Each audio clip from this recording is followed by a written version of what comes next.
Alrighty, so today I wanted to talk about the last few DVD, Blu-ray, and video games that I've bought over the last month and maybe month and a bit. I've been a little more selective with what I've been buying. I went on that little DVD tirade for a while, and I'm just kind of slowing down on DVDs. There were some good deals there at the places I was at for a while, but I'm not crazy about the quality of DVDs. I mentioned that I don't really care that much. It's not that I don't care, it's just when the deal is so good, you can't pass up on it. Sometimes I get blinded by that a little bit. So I'm willing to hold out on most movies that I don't really, like I've said many times, I don't need to own everything I've seen. There's a lot of stuff I see where it's like, yeah, I like that. I don't need to own it. I liked it. I don't want it. But there's certain things that are linked to my childhood, or I'm trying to give a second chance, stuff like that, or I just really like it. That's what I add to my shelf. And that's kind of where I'm at with my video game collecting too. If you see my shelf collection, you see that mostly I have PlayStation 2 games. I've been collecting 360 stuff now, but I only buy stuff that I really like. I'm not going to go out of my way to buy some random shit that, like, yeah, maybe I'll like this, I've heard one thing about it one time. No, I'm buying the stuff I know I'll like. I'm not going to waste my time, money, or any of that. So without further ado, let's get into the video games first, and then we'll get into the movies. So, NHL 07. So most all these are NHL except for one. So I've been trying to get all the NHLs. NHL 07, which I think is aged horribly, but I have to own it because I'm gonna own all the NHLs. So I just won't touch that game at all, really. NHL 10, which is the last game I'd say that's aged pretty bad of the NHL games. I played it a little bit, and it just feels wooden. I can't really explain. NHL 11 though, this game is where it gets like really damn good. This game, I played with my friend last night. We were up all night playing this game. It's a damn good game.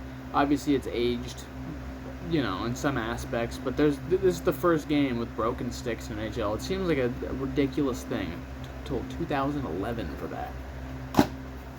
NHL 13 didn't age that well. They tried to add a new system for skating into the game, and it just doesn't hold up very well. And Claude Giroux, just a weird cover. And we've got WWE 13, which is the only game I bought that was not NHL over the last little while.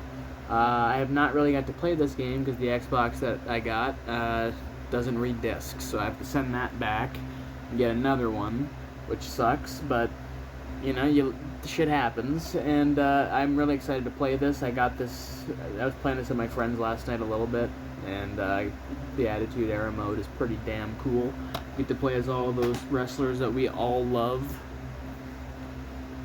So we'll start off with, I don't have too many Blu-rays here, like I said, that I don't like. It's just a few, maybe, that aren't really necessary to own, but it was like $1, and so here we go. Megamind. I probably wouldn't spend $5-10 on this, but it was 99 cents. And I grew up watching this a lot when we were children in my elementary school. This is one of the movies that we would always choose. So I'm kind of, nostalgic for it, and it's not the worst. I like animated movies, and I'm slowly trying to grow my animated movie collection a little bit. So I didn't mind adding this.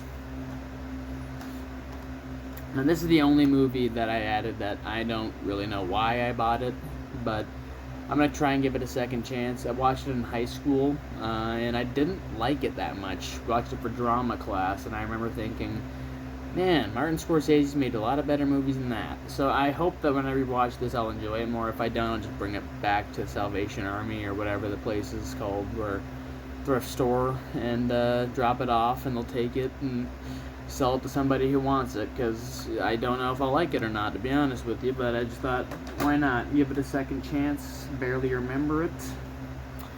$1 Million Baby. I didn't ever intend to upgrade this, but it was like $5, and I figured, fuck it. I want to get as many Clint Eastwood movies as I possibly can, and I will probably rewatch this at some point.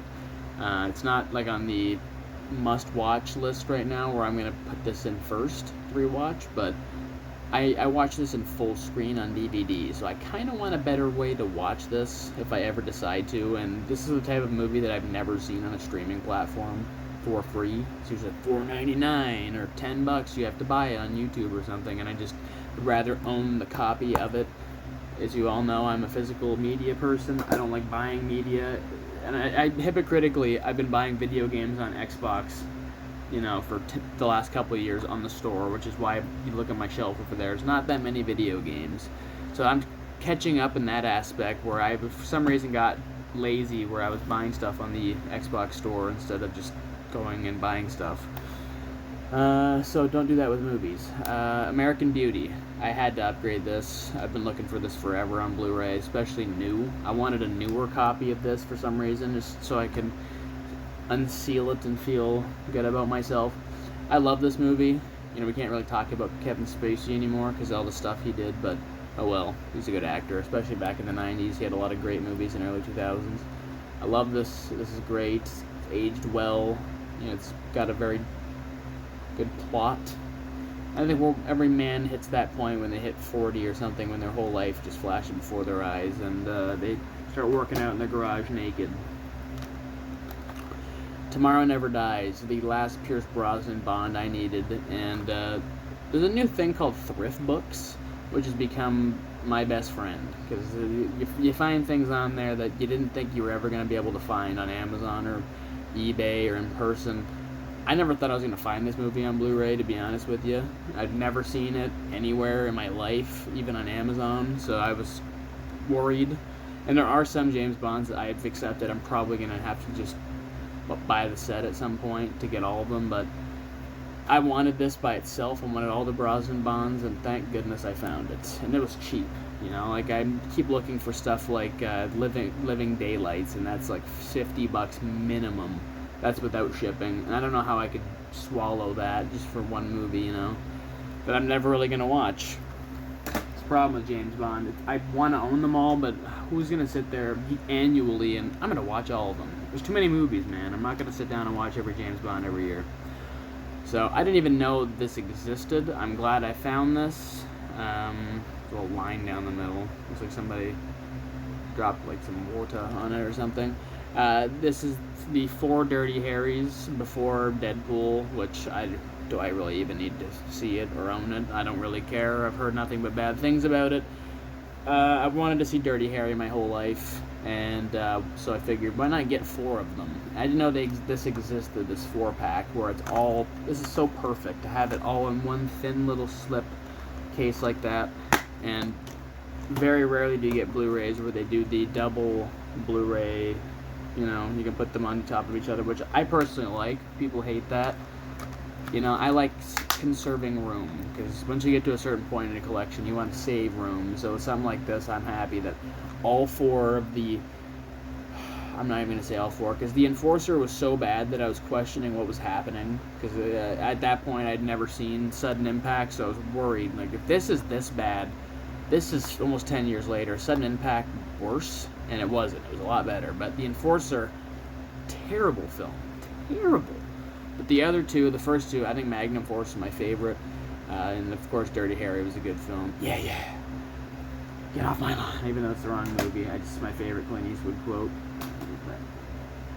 Make my day. So you've got Pirates of the Caribbean, which I saw as a child, and I went my entire life without deciding to rewatch until the last 6 months.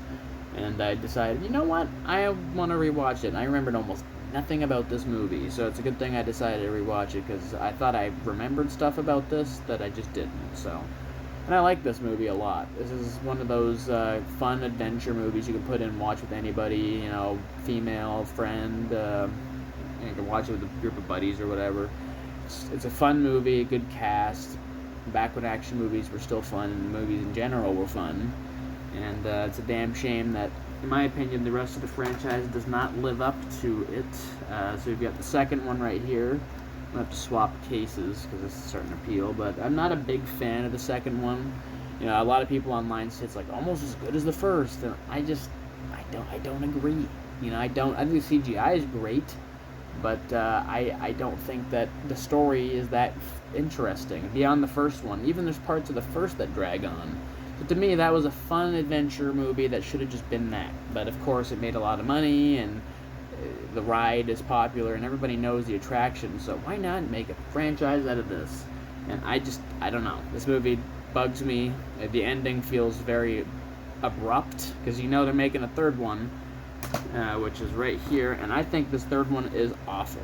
I don't like this movie, but if I'm going to own it, I want to own all three, and I will never go out of my way to watch this movie on its own. I can promise you that. I struggled really hard to get through this period. It's like 3 hours, man. I love me a long movie, which we'll get into right after this, because we have 2 long movies to talk about. But this right here is way too long for its own good. Plot makes 0 sense. Bunch of stuff they start adding in the third movie. This is what happens with franchises. They start adding things that just didn't exist before to try and fill plot holes that they're creating, because it's convoluted and should not have been 3 hours, and this should not have been a trilogy. But you know, for whenever I want to just turn my brain off, it's nice to own stuff that's visually appealing at least. We've got The Godfather, which I had never seen in my life until about 3 days ago. And that's probably sacrilegious to say, because I've seen a lot of movies, and this just for some reason was the biggest one that always eluded me. I could never fucking find it on any streaming website. There was never any copy of this on any free... I'm sure there is, I just don't feel like getting a malware on my computer or my phone. And I finally got this, and I have the second one, and we'll talk about that after. I love this movie. This is one of the best movies I've ever seen in my life, and I'm so glad I waited.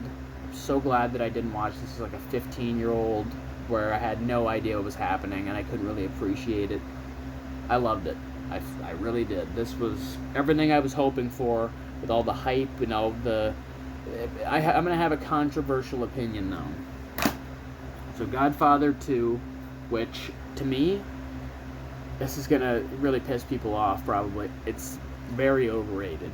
You know, it's got some good stuff, but we're pushing 3 hours and 30 minutes, and I just feel like a lot of it was unnecessary, if I'm being honest. I didn't care for almost any of it. First movie, I care about every character, I care about every situation, every scene, every dialogue spoken seems to have a purpose. This one just seems to drag on for the sake of dragging on, and just to say that, you know, we made it 3 hours and 30 minutes. And I don't like the characters in this. Michael is just thoroughly unlikable the entire time, and I'm sure that's what they were going for, but it's just hard to get behind a character that you hate the entire time and you can't even slightly enjoy. The flashback scenes with Vito are straight up boring, you know, like, I don't get it. I don't get how this is considered better than the first, which is a masterpiece. The first Godfather's, like I said, one of the best movies ever made. And this, I had such high hopes. I'd heard nothing but this is the best sequel ever, the best movie ever, and that's not true, you know, in my opinion. Neither are true. I don't think this is the best sequel. I think it's a worthy sequel. It's a good movie, but to say that this is better than the first is just, that's stupid. I'm sorry. It's wrong. It's just wrong. It's like me saying Temple of Doom is better than Raiders. You might enjoy it more, but it's not true. So that's my little rant about The Godfather Part 2. We've got Con Air, put the body back in the box. I needed this so bad to feel better about myself. I had it on DVD, and it was one of those early release DVDs that looks so terrible and only fits the box TV, even on widescreen. I can't even explain it until you see it on big screen TV, and it fits in a little small box. It happens in my Days of Thunder DVD as well, which I'll have to upgrade, but this is one of my favorite action movies. Cast is just near perfect. You've got every decent action star. That's a hard one to say. Action star, like an action film action star with you know, Nicolas Cage. You've got John Malkovich. You've got like anybody you can think of is in this. Steve Buscemi, you know, his little creepy character. Great. It's just great. I didn't expect to like this movie nearly as much as I did, and I came out of it so happy, and I still watch this all the time. Leaves me with the big smile on my face, so had to upgrade that. Got Interview with a Vampire.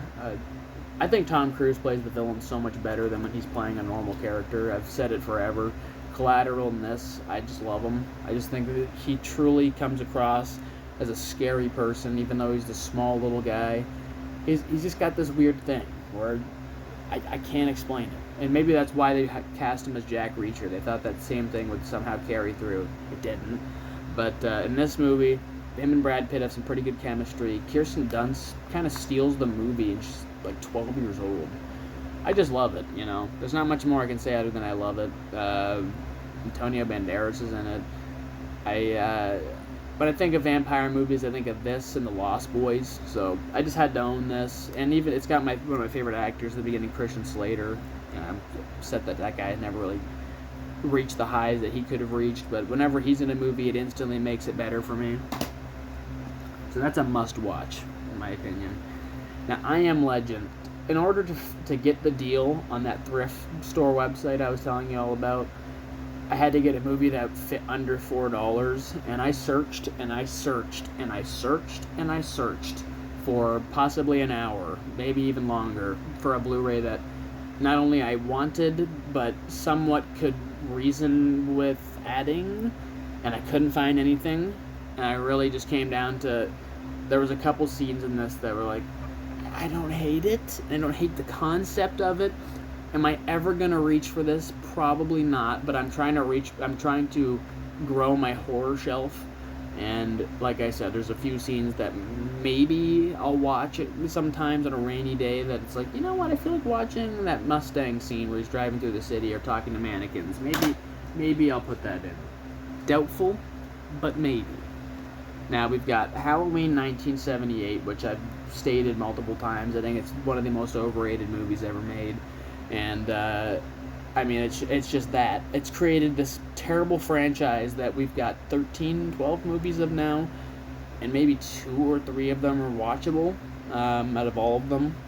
I love me some slasher horror movies, and I love bad horror movies. Guilty, and I'll watch all of them, but when it comes to I'm talking about most audiences, you're not going to get somebody sitting down and watching The Curse of Michael Myers with Paul Rudd. You're just not, you know? It's not happening. You'll get them watching this. They might watch the Rob Zombie remake, that 2018 one, which I think is atrocious, but a lot of people my age like it because it came out when I was in high school, and a lot of kids that are around my age, you know, they all kind of are attached to it. So there's 3 Halloweens, and I'd even throw Halloween 2 in there, the original Halloween 2. People like that for some reason.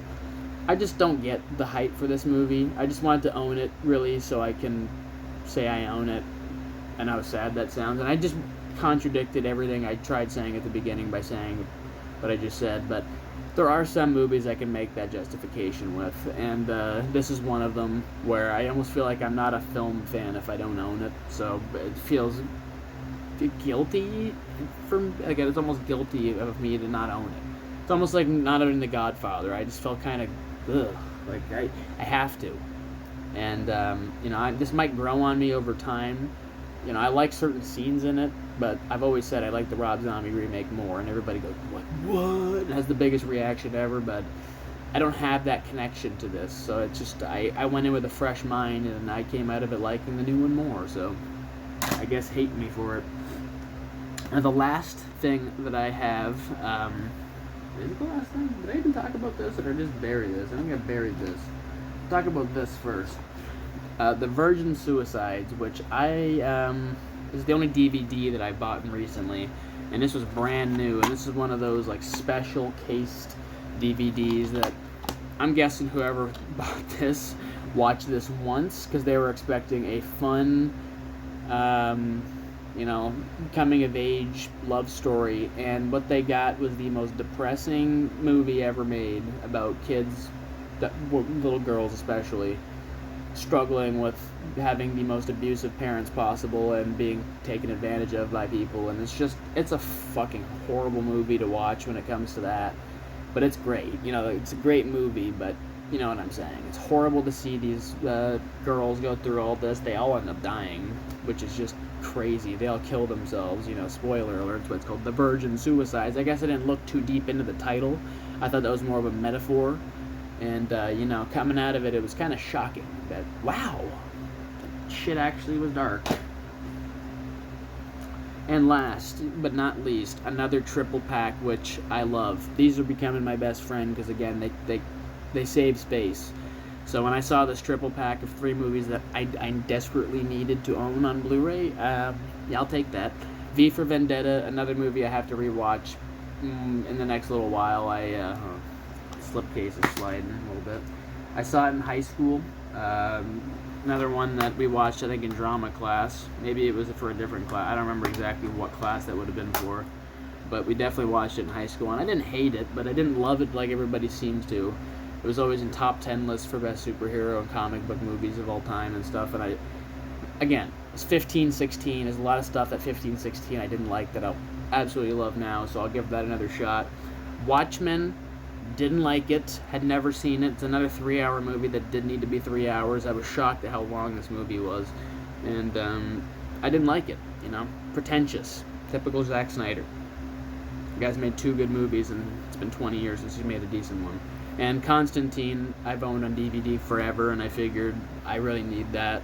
It's one of my favorite Keanu Reeves movies of the 2000s, so why not upgrade that? And I need to, build my DC part of my shelf. Everything that I have seems to be Marvel related, and I'm kind of more of a DC person. I always have been. It's controversial to say that, but growing up, I was always a Superman and Batman fan. Spider-Man sprinkled in there, but it was always those two. Some DC oriented. So I hope you enjoyed my little collection there and ramblings and talks about everything that I own there in that little haul. And I'll be back to talk about the Return of the Jedi review in the next few days, because it's long overdue, isn't it? So I hope you enjoyed, and I'll see you guys in the next video.